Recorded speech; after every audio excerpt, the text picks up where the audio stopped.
Learn from 46 years of sustainable development in the desert of Egypt. If you can grow an agriculture company in the desert, you can grow it anywhere. And mind you, this is not a small player. These are 2,000 farmers, soon scaling through carbon credits to 40,000 farmers and more than 2,000 people working on the processing side. If you can do it there, you can do it anywhere. This is the Investing in Regenerative Agriculture and Food podcast, Investing as if the planet mattered, where we talk to the pioneers in the regenerative food and agriculture space to learn more on how to put our money to work to regenerate soil, people, local communities, and ecosystems while making an appropriate and fair return. Why my focus on soil and regeneration? Because so many of the pressing issues we face today have their roots in how we treat our land and our sea, grow our food, what we eat, wear and consume. And it's time that we as investors, big and small, and consumers start paying much more attention to the dirt/soil underneath our feet. To make it easy for fans to support our work, we launched our membership community, and so many of you have joined us as a member. Thank you.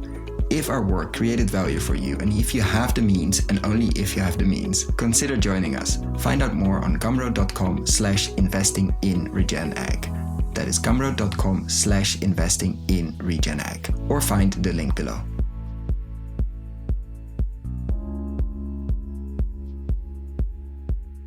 Welcome to another episode. Today with Helmy, the CEO of SEKEM, the legendary biodynamic farm, and so much more. But we're going to get into that in Egypt and beyond. So I'm very, very happy to have this moment today. And so welcome to the podcast, Helmy. Thank you very much. I'm looking forward to an interesting, inspiring talk together. Yeah, because I've been following sounds a bit creepy, but I've been following the SEKEM journey for quite a while. Obviously not as long as it exists, because it's been there for a long time, and following it through the work of Triodos, through your engagement, of course, through EOSTA as well, and now the introduction came. So a shout out to Gadi, who made this happen, who might be listening at some point. And but I want to start, for anybody that thinks SEKEM, I've heard the word, but I don't really know what I should imagine, is to take us. Of course, this is an audio medium, so we have to talk visually, like to take us. What is SEKEM, and if people have only heard the word and have no idea what it actually is, how do you normally introduce yourself if you're like at a dinner party and somebody asks, what do you do?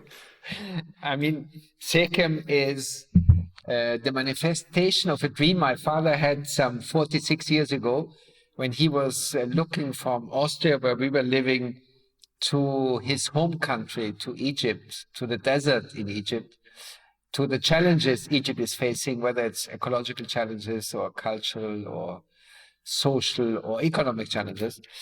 And when he, out of his new life in Austria, at a certain stage decided that he wants to create a model for system change, a model which could prove that even in Egypt, system change is possible on all levels, in all fields, he came up with this idea of SEKEM. And obviously... And it's safe to say that got a bit out of control. Yeah, it's not like it didn't stay with a dream, I think. No. When he came up with the dream and explaining that this dream is all about biodynamic agriculture in the desert, that it's all about economy of love in the supply chain, and it's all about potential unfolding for all the people involved, and about community development and corporate social responsibility. Obviously, everyone told him that this is never going to happen, and it never happened before in the desert and in Egypt and the region. And so I think it's safe to say that it was very much considered a mission impossible by everyone around him, and everyone thought this is going to fail very soon. But against all odds, and this is why we have this talk now, a miracle unfolded over the last 46 years, a miracle in the desert, where today thousands of biodynamic farmers all over Egypt work successfully with biodynamic agriculture, and 2,000 co-workers in SEKEM process their biodynamic raw materials and sell them in the local market, and thousands of kids go to our schools, and many thousand students go to our Heliopolis University for Sustainable Development. And so a miracle which is difficult to grasp, because it's a beautiful oasis in the desert. It's because you live there, right? Yeah. I live there by family, but many other people, many other families from different walks of life, from different countries, from different religions, Egyptians, Arabs, people from South America, people from Asia, people from Europe. So we are really quite global community there. And we prove every day that it's possible to work in such a community without any issues between religions and ages and genders and all these kind of things. So it's a really intentional community, a learning living organization where we every day try to reflect on ourselves and reinvent what we are doing. And I think it's also fair to say that it is the result of a very holistic approach. As you may have felt from this dream at the beginning, it's about biodynamic agriculture. It's about a new alternative economic system. It's about a new, different education system, which is focusing on potential unfolding, and a different societal development approach, which I think altogether can yield such miracles everywhere in the world. It just needs people who engage on all these 4 levels of sustainable development in a passionate and reflective mood. And do you feel like this dream came to your father, and then how intentional was it to start with the restoration or the regeneration or the agriculture piece, how did it come that was the first angle and not, for instance, the education piece or not? Maybe it also was, but like, what was the first step? I mean, because I think like there are many people that have dreams like this and things come to them, and then most of the time nothing happens. And so what was then, like, what were the first steps in making this dream unfold, and also in a very challenging, just from a landscape perspective, this is not an easy place to farm or to do anything. So just take us to that place. Like, what was it like to start on the, I mean, you weren't there on the agriculture piece. Actually, you were. Like, what was it like to start there with basically desert and turning into an oasis? I mean, I have to clearly say, when you start in Egypt, in any piece of desert which has an access at least to water sources, you always start in a very basic situation. There's sand and stones, which have for thousands of years not seen a lot of vegetation and a lot of life. Yeah. And hence there is not a lot of life. There are not a lot of people or animals or anything around. It's real desert as you imagine it in the pictures when you look at it from Europe or from anywhere else. And this is the situation my father started in. We had an access to water from the Nile, but the Nile was about 2-3 kilometers away. And so we had to dig a well, and we had to search for electricity as a source of energy to get out the water. And then we had to plant trees and to create this wonderful place called Sekem today out of nothing, of real nothing. And I think one of the very good manifestations of the craziness of this idea is that the first 2 big investments we ever did in Sekem were the obvious one, a tractor, when the water came out to start working on the land. And the other one was a big piano, which my father basically got in the same day as the tractor. So really to show that it's not about only soil management, but it's about much more nourishment of souls at the same time. And so I think this picture, which everyone considered very crazy at the beginning, but it gives you an idea how we tick in Sekem. It's always about people at the first place, and then it's also about all the things people need, whether it's food or economic activity or any other things. And now, just to give an idea, like what kind of products or what comes off the land, and what are you mentioned on the processing side, obviously, and you work with a lot of farmers now as well on the biodynamic side. What kind of products is SEKEM known for, both in Egypt, so locally and regionally, but also outside? Because actually in many German supermarkets and many other places, you can buy a piece of SEKEM, let's say, or something that has been harvested on former desert. Just to give an idea, what kind of things would you be able to find, depending on where you live, obviously? I mean, it's manifold. But what I can say is that as we are applying biodynamic agriculture on all the farms we are working with, on our own farms, but also the farms of many farmers all around Egypt, it is including wheat and cereals, vegetables, but at the same time medicinal herbs and cotton, for example. And so the full spectrum of every crop available in Egypt. Is that surprising to people that you can grow that in the desert? I mean, it is. It was surprising to us. You can grow it. You can grow it both from a profitable side of view, like sustainably over a long time, but also from an environmental point of view, sustainably over a long time. You're not extracting. You're basically building soil, even though these are quite demanding crops, or at least they're known in the rest of conventional agriculture as demanding crops. I mean, yes. It was surprising to us how good biodynamic farming works in the desert. And at the same time,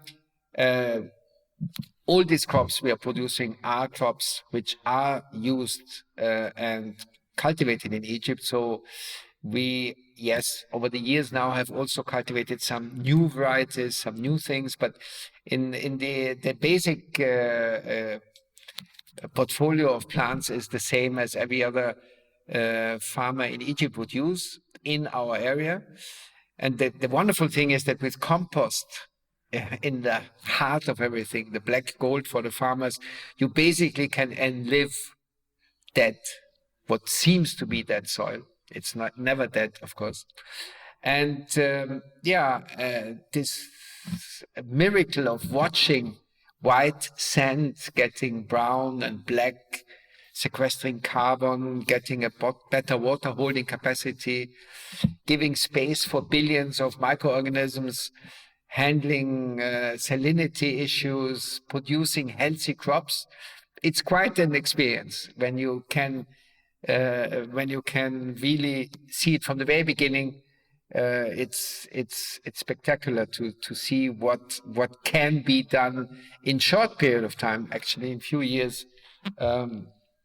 So anyhow, what I want to say is it was a surprise for everyone, including ourselves. My father was not an expert in agriculture, but it was at the same time also a very rewarding experience, which motivated hundreds and in the meantime thousands of farmers in Egypt to follow our example. Yeah, because basically in many other places, I mean, you have degraded land, but hardly desert. I mean, in many places the desert, of course, is growing, but you really go from not zero, because it's not fair to say the desert is without life, but with very little life to something relatively fast, as you mentioned, quite quickly. And just you mentioned the portfolio of crops. If you compare SEKEM just visually, as we have to speak visually here too, you said it's quite a normal portfolio of crops compared to the other farmers in the region that farm conventionally. How do we see the difference if we walk, smell, feel like bare feet on the farm of the farms of SEKEM, of farmers that work with you, compared to the conventional? How do we know we are in a biodynamic one? I mean, it starts with the overall design of such a farm. It starts with many trees and bushes, a lot of biodiversity, many birds and other animals in between, and obviously bees and cows and sheep and other chicken and so on, always being there on these farms. We have never any farms where we have only one crop. This monocropping attitude is not there. It's more or less mixed crops. It's very often agroforestry concept, especially in the desert where you have to create your own microclimate. You always start with trees first and bushes to create some fields, to create some space, safe space for plants and animals. And at the same time, you will see also peacefulness, beauty, and hopefully smell and sense health, an overall healthy ecosystem with a lot of diversity. And you mentioned the first two investments we did were a tractor and a piano. How long, like, what was the journey on the money side? Was it easy to keep going cash flow wise, or was it very, very, let's say, up and down, difficult wise? Like, what was it a roller coaster? What was the journey on let's say the financial side, because of course now you have like a size and a scale, and of course export partners and processing, and it's a very different journey 46 years later. But do you remember like how the first years were from not simply because it's not a simple topic, but the economic side of things? Very, very difficult at the beginning. First of all, because when you invest, especially when you invest in any land reclamation, agricultural project, it always needs time, and it needs more time than in trade, in industry, obviously. So you have also to support whatever you are doing with a way to balance out the seemingly higher prices for organic or biodynamic products by, in our case, by adding value, by producing out of our biodynamic crops, pharmaceutical products or foodstuff, where you add a lot of value because you pack it in tea bags, or you make an extract, or you make a tablet. And having said, did you do that immediately? Did you grasp that opportunity of processing and going for the higher dense stuff and not selling vegetables which are objectively full of water on the local market? I think that my father was very clear from the very, very beginning that we want to sell these biodynamic products on the local market. And to do this and to sell it on the local market, we obviously had to overcome the seemingly higher cost of producing organically. And so he had this idea of adding value through a lot of, spirit on matter. When you have ideas and you take a raw material of a medicinal herb and produce out of it an extract, and then out of the extract a tablet, or you clean your herbs and then you pack them in tea bags, and all these kind of things were his ideas to process the biodynamic raw materials into products which could be sold on the local market with a higher value, so that we could absorb the biodynamic premium, if you wish, and still sell at a conventional price, because there was no market for organic or Demeter in Egypt, obviously, 46 years ago. And when did the market, let's say, beyond Egypt start? When did that came? Was it you looking for that market, or came the market looking for you? No, it was the market coming for us. We were very much focusing on the local market. But then at a certain stage, when people heard about this crazy idea in the desert and Demeter products, chamomile and calendula, then obviously some people came and asked. And we always tried to support those who really wanted Demeter products, couldn't get them from another place. We never entered into any kind of competition with anybody from Europe or something. We always were very clear. We don't want to compete. We want to support. But it is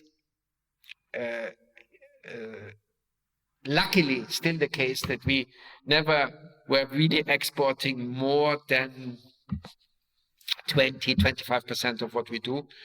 And this is still okay as long as we are doing really specialized products which people in other countries like Europe, the US, the Arab countries, and so on, could not produce themselves. Yeah, and probably also shields you from shocks and currencies and export, which is always more difficult. Like shipping it far away is I mean, we've had many interviews on that, and it's always tricky. It might be interesting. Oh, a cash crop I can sell far away for a very good price, but how long and how stable that is always really depends. And so then how important has the role of has there been another role for investing? I mean, you said, of course, a big investment we did was a piano and a tractor. But if you think about investing in general, like what are other things that come to mind except those? I mean, the whole investment in biodynamic agriculture, because it starts with the cows and the animal husbandry, and it has this whole ecosystem of a farming organism, of course. But besides, it was always also the investment into processing, manufacturing, and people. Yeah. And obviously, from the very beginning, also in a lot of people and people's development. We were committed to give to all of the people who are co-workers at SEKEM 10% of their working time for their potential unfolding, which is easy when you are 2 or 3 people. But today, when we are 2,000 people working, this means that there is a whole training academy working just on our own people all the time, because we have basically all these people continuously in different training programs. And so when did that, like more like you talked about the university, there's of course the children education piece. When did the education piece, both inside and also outside, really start to unfold? Was that completely from the beginning, or was that a moment later in time? I think it was to an extent from the very beginning really part. And so all this kind of, you could call them rituals, to come together in circles, to reflect on what you do. In a small circle, obviously, it's much easier when you are 3, 4, 5 people at the beginning. And then you grow. And this is what happens today. We have everyday circles of thousands of people, different circles, one joint circle per week and so on. So I think it was there from the beginning, and it did grow with the organization. And it would be not so very easy to install something like this into an existing organization from one day to the other, because it needs to grow with you and your living organism.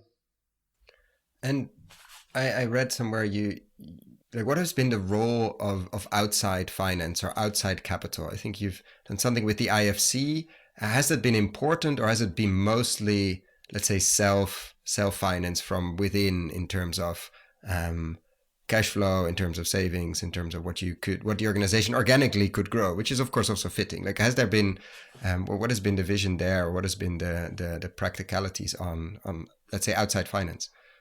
I mean, you can imagine that it's not easy to finance agricultural activities anywhere in the world, and crazy biodynamic agriculture in the desert. No, I thought it was really easy to fit it in a bank building and to convince a banker in New York to do that. Not in New York, not in Cairo, but not even in Europe. It's not easy to get funding for this. And so we, at the very beginning, because we wanted to spread the idea, we wanted to give an example, as I said, for a system changer. It was never our intention to stay a lighthouse in the desert, an example for something beautiful which nobody else is doing. What really matters to us is that farmers can see our example all over the place, all over Egypt, and that they can get inspired and just do it and engage. So to spread the idea, spread the initiative, we needed external funding, and local commercial banks were not interested. So the development banks, including the German Development Bank, Triodos, GLS, but also IFC, and the Austrian Development Bank and Oikocredit at a later stage were just development banks who had this green and ethical banking on values core idea. And so it was for us very important to have these partners from early on to be able to grow our initiative, which would not have been possible without them with commercial or other banks. And now looking back on 46 years, and what would you tell, let's say, the investment world? I think many things that you and also your father, like, that maybe sounded crazy back in the day have turned out to be, first of all, very real and very possible and very practical, and in many cases the only way forward. So without sounding like, oh, I told you so, what would you tell the banker in New York or people that are managing either their own money? Of course, we can argue if it's their own money, but let's say they're managing their money or managing other people's money. When it comes to food and agriculture, what would be your main message to them? If we would do this, I often like to say, if we would do this in a theater and we're on stage and it's 200,000 people in front of us, they're all working in finance, they're working with money, and they get super excited, of course. And then they go out of the room, and usually what happens that Monday morning, nothing changes. So what would we give them as the main message for Monday morning that something changes? What would be your message? This is a good question. I to put myself into the mindset of a banker is not so very easy for me as a farmer from the desert, but my message still would be... you know how to create something from nothing, which I think Yes. like we shouldn't underestimate. That's sort of the creation. I mean, you're there when life gets created. That's a pretty important role. So I think we should listen to you regardless of what we think, if it's crazy or not. Look, what I would try to highlight with our example behind me, of course, is that regenerative or biodynamic or organic or whatever agriculture is what every one of us as a consumer, as a citizen, as a human being needs to feed himself in a meaningful and healthy way, to feed his community in a meaningful and healthy way, but also to feed nature with all its natural kingdoms in a meaningful and healthy way. And that by just following these regenerative agricultural practices, the whole society would be much better off. Whether it's a rural society or an urban society, both of them would benefit. And ultimately, this way of agriculture is the most economic one ever, because whatever we consider today expensive, organic, biodynamic, or regenerative, in versus agro-industry, conventional agriculture, is a mere illusion, is a mere Maya dream, where just through externalizing of costs, we seem to have cheaper products on the shelf, when in reality, they are much more expensive. And counting on their effects on the climate, which are future generations, biodiversity, future generations, or directly pollution on water, air, effects on health and social web of communities, we are already much, much better off.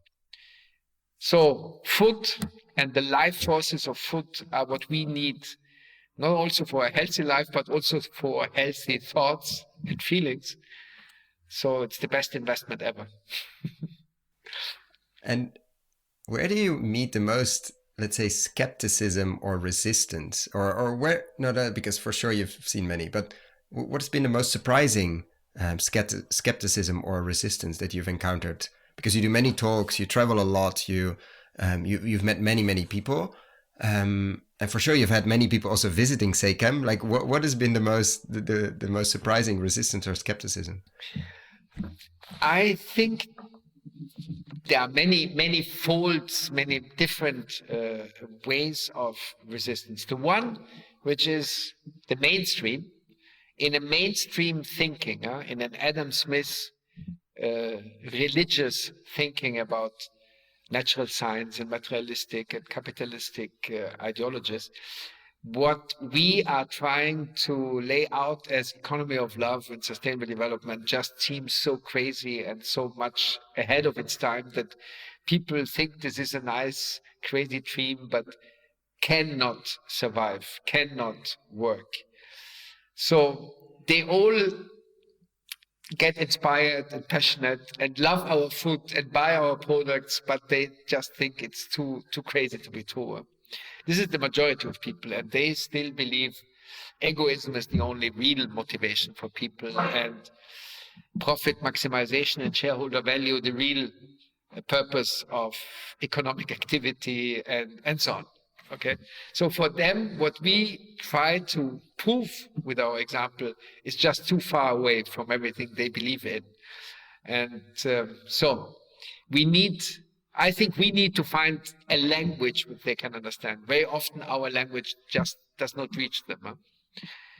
But the others who even really get inspired and want to do something, and maybe even have the intention to take our example to a next level, to another country or continent, very often go into the trap of trying to copy, which will never work, because it's not about copying a recipe or an example like SEKEM. It's getting inspired by it, but you always have to apply it on your own context, in your own community, out of your own experience with your own people, in a different way.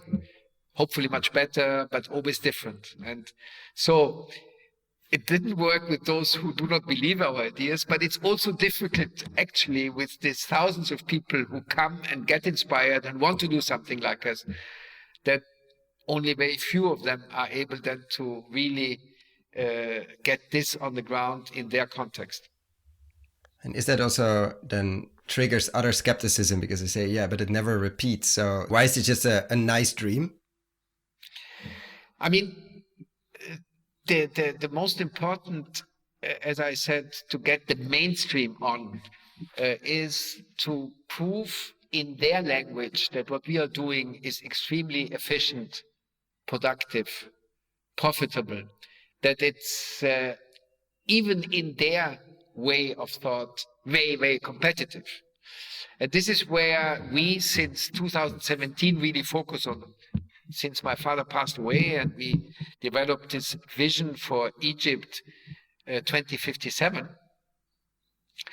our major focus now is not to grow SEKEM anymore, or Heliopolis University, or our hospital, but really to disseminate our idea.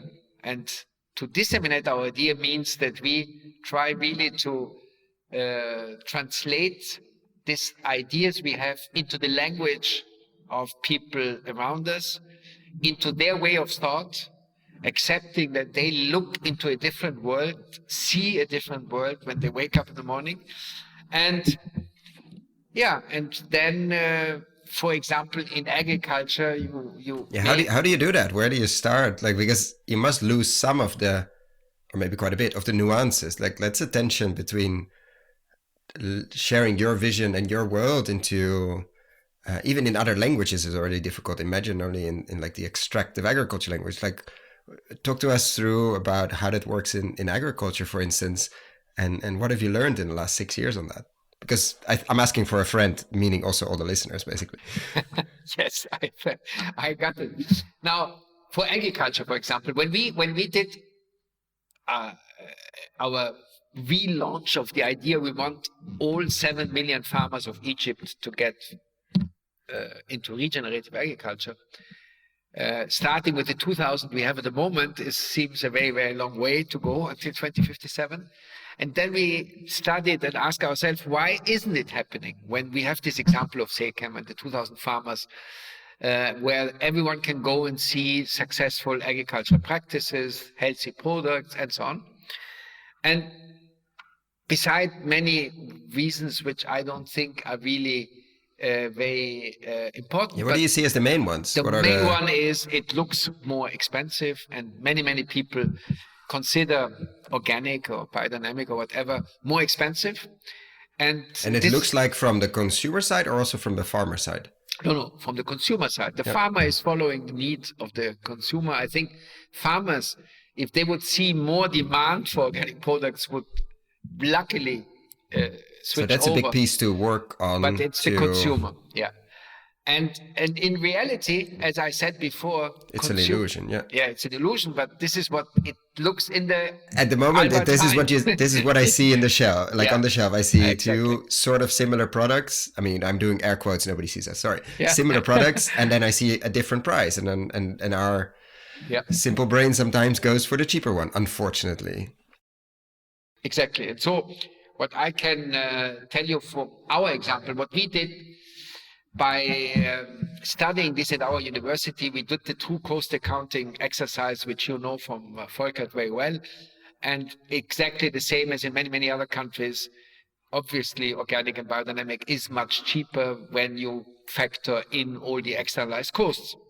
Now, this is not happening, and interestingly, neither in Egypt nor in Holland, when you tell this to the consumers, when he goes into the supermarket, it will change his purchase behavior.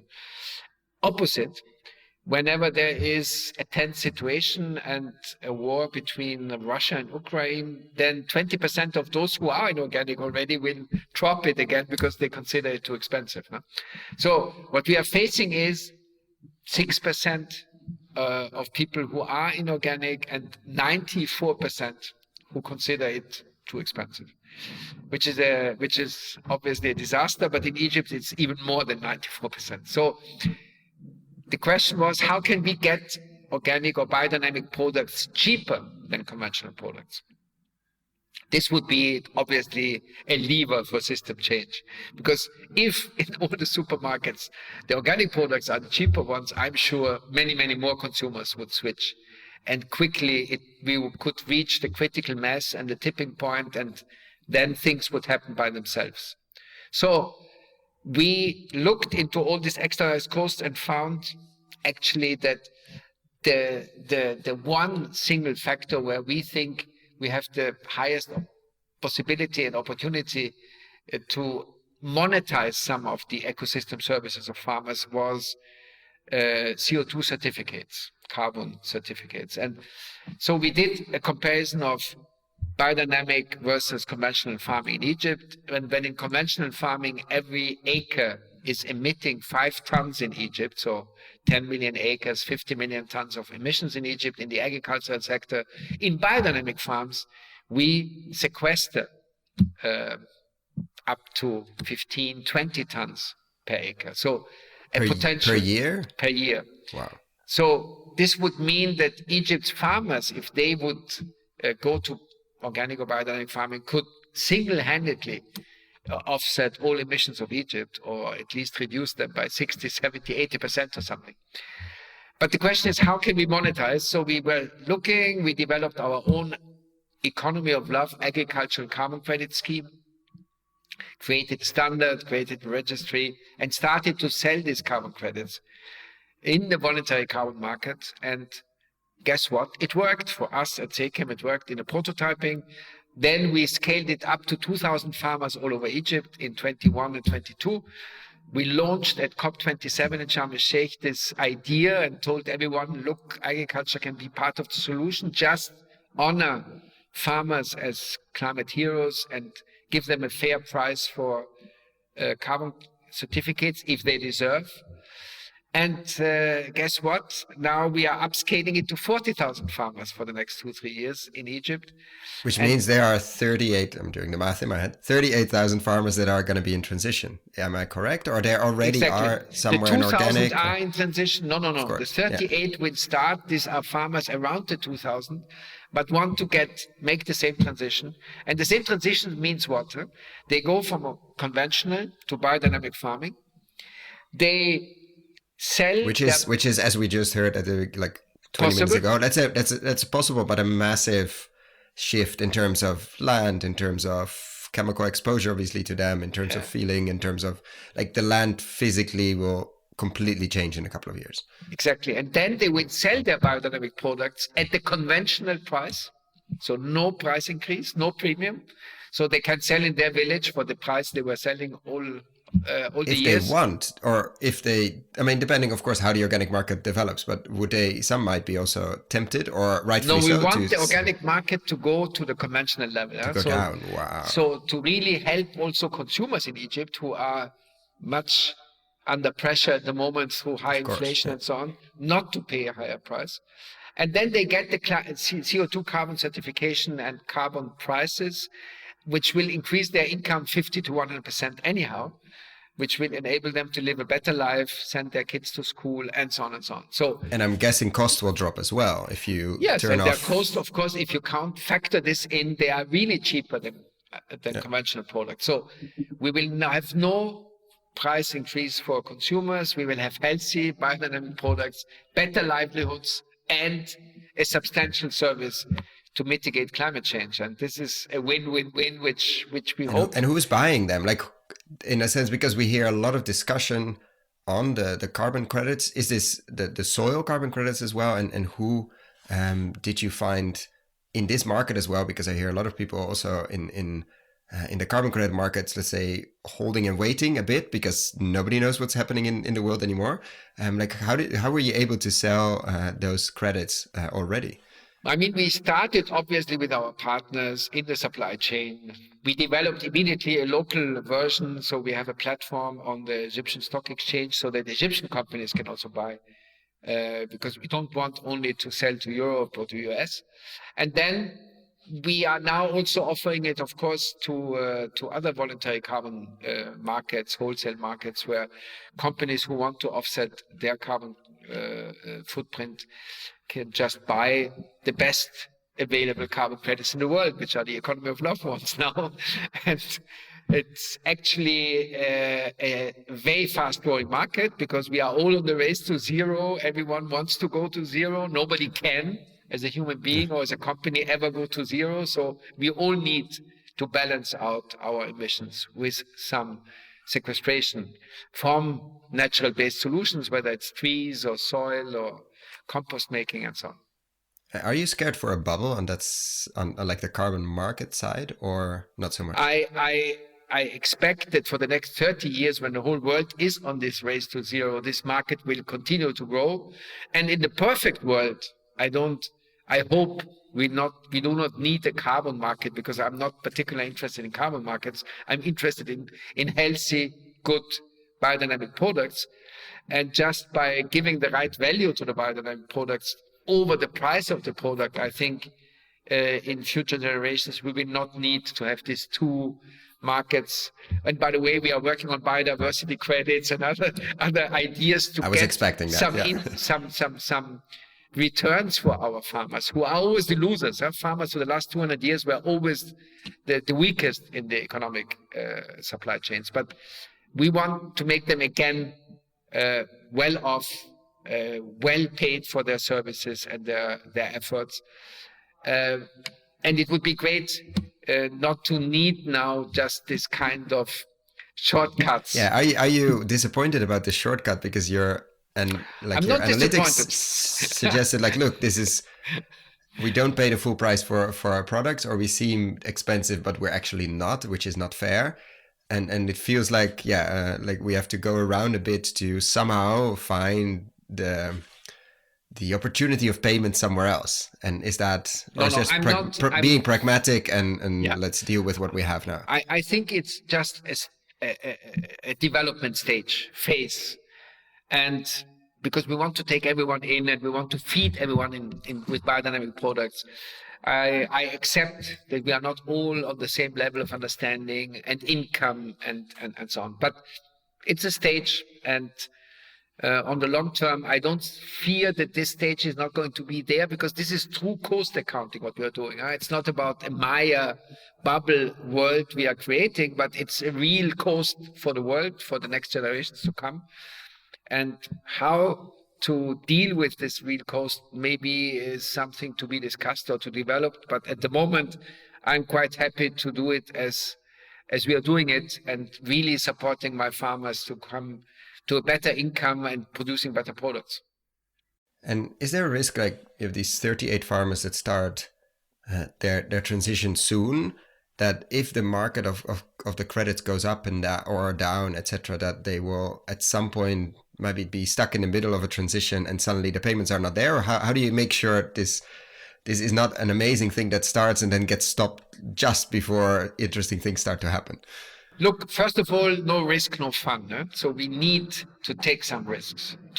As an entrepreneur, you need to take risks, and not. But we don't want to put it on the farmer. That's never on the farmer. But we have to have the courage that we also believe that we learn while we go. We learn while we walk with our next step. Our feet, our hands can be more intelligent than our heads sometimes. So we don't need to think everything to the end. Sometimes we need also to move before we lose all of our time and effort and lives just about thinking about all the good reasons why it's not going to work. But at the same time, I see that the more and more our farmers are engaging with us, the more and more the crisis is hitting the world and is affecting the system change. The narrower the gap between the cost, even without carbon credits, of organic and conventional food gets. Do you see that now, like in this inflation times? Chemical fertilizers are getting more and more expensive. Pesticides are getting more and more expensive. And I can already now see, and energy is getting more and more expensive. So I can already now see many farmers who are very, very happy to do this because they are needing less expenses, less investment. Having better and more healthy and resilient soils is always a good investment for a farmer. So I think these farmers, by all means, will always be on the winning side. And I hope they will also have a much, much better income than the conventional farmers, comparable conventional farmers will have. And now switching sides a bit, I always like to ask this question. If you would be on the investor side, so let's say you're a banker in Cairo or in New York or Amsterdam or London or Delhi, and you had quite a considerable amount to invest. I usually use $1 billion, but maybe with all this inflation, I have to put 10 billion. But let's say a lot of money, like more money than most people will ever even dream of having, or probably you shouldn't dream about that. But let's say you had to put it to work, which is quite a burden for many people. What would you focus on? Would you focus on the desert side? Would you focus on the processing? Would you focus on something completely different? But if you had to put it to work, so investing, and at some point, it could be very long term, but at some point it had to come back. Yeah. What would be your main areas of focus if you had a big amount of money to put to work? You can imagine that I'm very biased towards agriculture Seaweed. and forest management. No, I'm not an expert. I believe this is a wonderful solution also by itself, but I have no experience in it. But what I would invest in is land reclamation, agriculture, forest management, agroforestry systems, and the whole food system and supply chain until the final consumer. So this would be... And would there be like geography focused? Like would you focus on saying, okay, I know like the super challenging environment of a desert, like to show that it's possible going from very challenging to very flourishing? Or would you say, I would actually pick somewhere slightly easier, like Germany or Austria or somewhere else? What would you focus on? I think I would stay in Egypt because Egypt is, with the desert and all these unbelievable challenges we are facing regarding water scarcity, climate change, and so on, a very vulnerable environment. And I think to stage the example, the model for system change in such an environment would make it much easier for everyone to believe that it will work everywhere else also. And if people, I mean, we've talked a lot about the soil side or the agriculture side and not so much on everything you do around that. Like, but if you had to, I'm not saying guess, but say how important that is compared to the things that come off the land. I mean, all the education you do, the circles, like everything you do around, especially around the people that live on the farm, work on the farms, work in the processing, etc. Is it, you said at the beginning, it starts with people and then the rest comes. Is it 50-50? What do you normally describe, let's say, the social side compared to the environmental, the agriculture piece? I mean, I have to be honest, we believe that it's all about individual human potential unfolding and community development. And it happens to be on a farm in this case. Yes, yeah. and we believe that the economy and the farming side and all the infrastructure and so on are serving this purpose, serving the purpose of human and natural and community development. Huh? So I would Which always means it could be anywhere. It could be anywhere. It could have been anywhere else, depending on where your father would have come from. And and I think there are huge challenges everywhere. It's not only in Egypt that you have unbelievable challenges. And I'm fascinated about that piece. Of course, he chose where he came from, but also one of the most challenging, at least from a visual desert. It's not a very hospitable place, let's say, where you easily make things flourish. But anyway, if you do, the comparison before and after is very, very stark. So which makes it extremely powerful. And like, how actually on the challenging side, how has climate change and water scarcity and other challenges been hitting you? Has it been very, very tough over the last, let's say, 10 plus years? Has it changed a lot in terms of simply making this continue? Or as you created your microclimates, etc., you're sort of shielded from a lot of the challenges we see in other places, let's say, that are at the fringe of, or at the border of where we used to consider easy to farm, and now suddenly we also have droughts in the Netherlands, and we have droughts in Germany, and droughts in many other places. But how has that been over the last decade or so? To be honest, because Egypt's agricultural systems forever, and specifically in the desert, are very managed agricultural environments, we are not yet affected too much by natural droughts or too much rain or things like this. But can see a huge difference between what we are able to achieve in our farms, how our soils look, how our plants look, and those of our neighbors. So we can see the difference between conventional and biodynamic farming with our own eyes, in the color of our farms, trees and plants, easily. But I cannot say that the environmental challenges have hit yet Egypt too high. I know that Egypt is going to be the second most vulnerable country in the world, which is a disaster, of course, for future generations because of the very low delta area, the big delta area. But at the moment, it's not yet very, very obvious. And I like to ask this final question, but usually it's not a final one. But if you had a magic wand and could change one thing in our world, actually, I usually ask it on food and agriculture, but in this case, it could be broader than that. If you had to change only one thing, what would that be overnight? Only one thing, huh? Only one. Yeah, people always go for multiple ones, but we don't do that.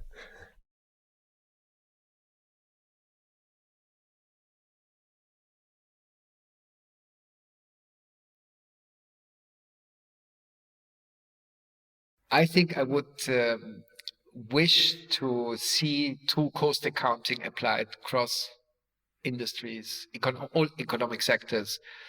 So no allowance of externalizing or hiding or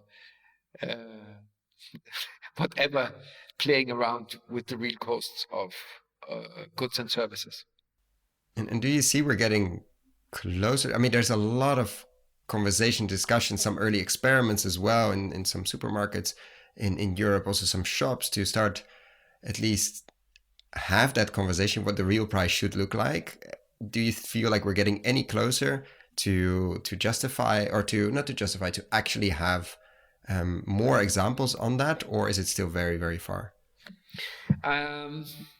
Has it changed over the last 40 years? That's also, or has this always been, oh, it would be great if we paid the real price, but we don't? Or do you see a path towards that actually happening? I think I think I can sense, let's say, some change and some more awareness for the things. Not at the level and speed I wish, not reaching critical mass or the tipping point of 20, 25 or whatever percent yet. But I feel it will soon come.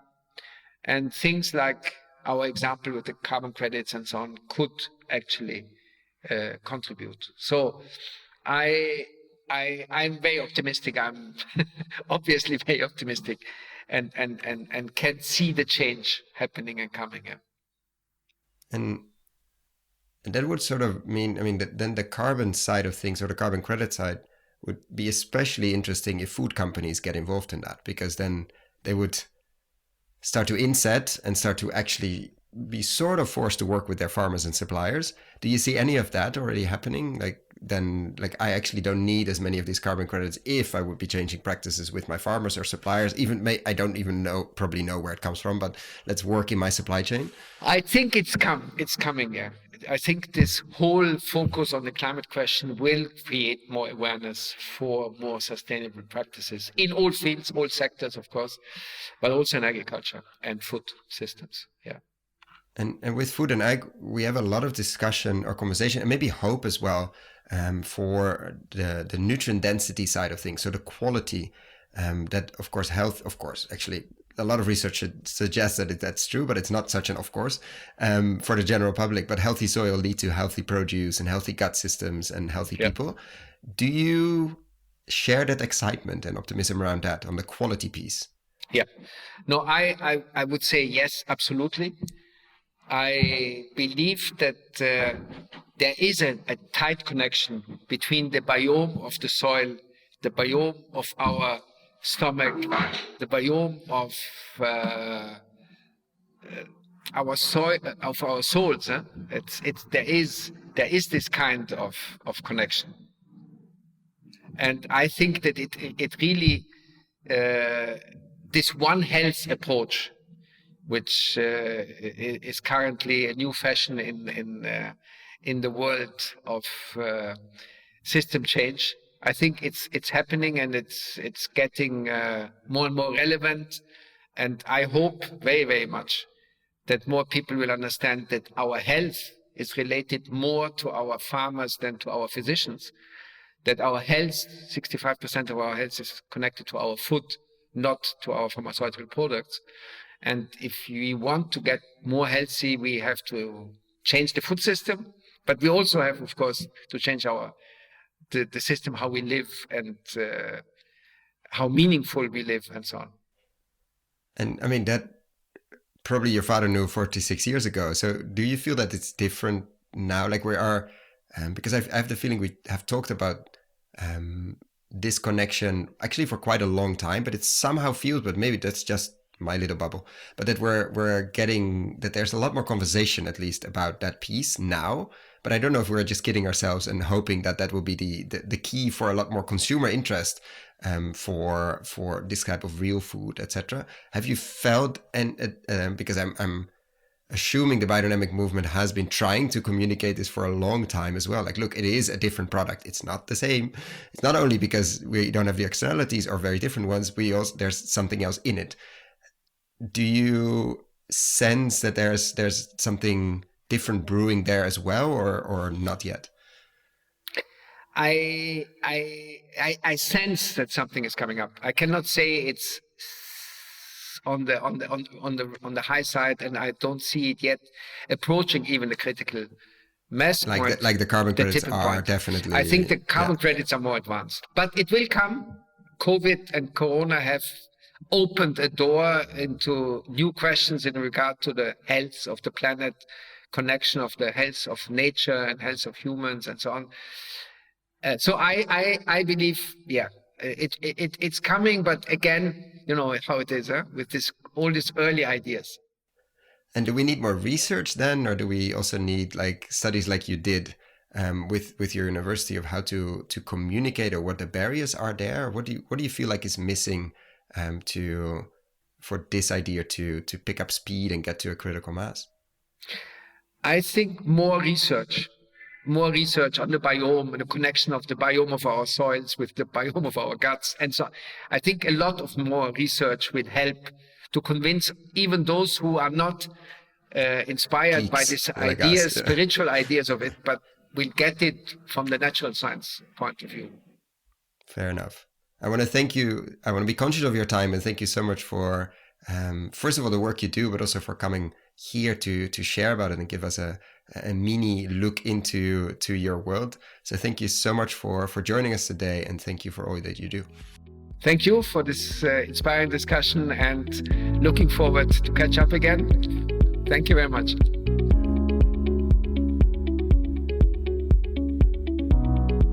Thank you so much for listening all the way to the end. For the show notes and links we discussed in this episode, check out our website, investinginregenerativeagriculture.com/posts. If you like this episode, why not share it with a friend or give us a rating on Apple Podcasts? That really helps. Thanks again, and see you next time.